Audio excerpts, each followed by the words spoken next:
Burlington's official plan is officially underway. The City Council took 2 steps in early 2019 to respond to overdevelopment pressures in the downtown core.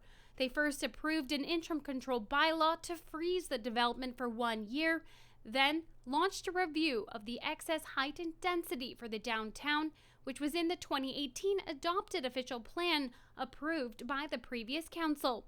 Now, reports and recommendations from both sides came to council for approval this month.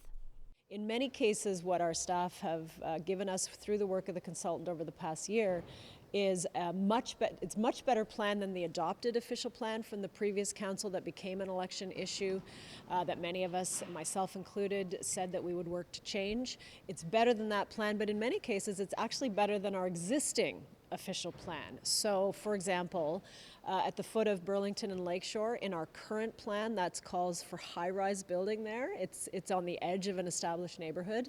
The adopted OP put a 6-story cap on it. Our new OP that we discussed last week, it's now 3 stories, which is what it should be. When you look at Brant Street, our existing official plan has a 4 to 8-story permission right up to the street. The adopted plan would have allowed up to 17 stories along that stretch. The new plan that we are asking staff to go back and develop policies on and come back to us, the new plan actually limits it at 3 stories. And then you have to go 20 meters back on the block to go as high as 11. So it's much better than not only the existing official plan, but better than the adopted official plan. There is one exception to the plan, and that falls in the city's east side. Staff and consultants are looking for development of a 17-story building between John and Martha Street. We have heritage buildings there that are not protected from demolition by being designated under the Heritage Act. We have public service uses, so Reach Out Center for Kids, 2 churches, the Iron Duke Air Cadet building. We want to make sure that we protect those uses and we don't just see another sort of generic high-rise coming in their place. We have a park there, and some of the plan calls for encroaching on the park with the building envelope. And of course we have Village Square in that area. Residents said they don't want to see a high-rise on every block.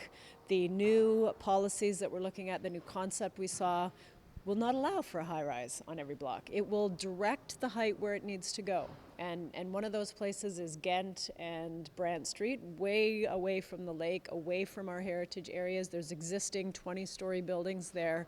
So the plan does allow for a high-rise. So there's a notion that we're, stopping all development downtown. We're never going to see another high-rise. No, it's all about what goes where, how much of what goes where. And so we have directed the tallest buildings away from the lake, away from our heritage.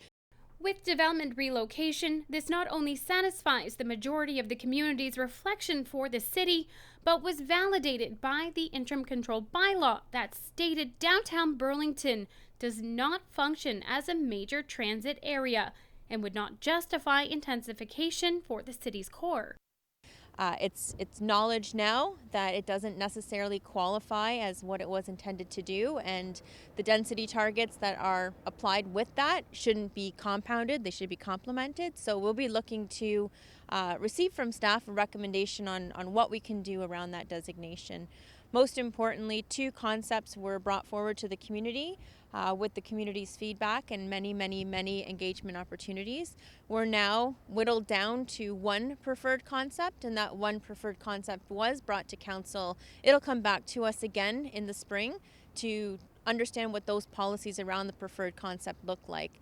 The preferred concept does reduce the heights and the density in the downtown core, and it also creates the opportunity for greater setbacks from Brant Street, which was the area where we heard the most sensitivity around that high density piece, and it allows better transitional policies to some of the established neighborhoods and into the other surrounding downtown Burlington streets. The Mayor's Office, MPP, and Halton Region will now work closely together through the finalization process and will hopefully have the new official plan adopted by this spring.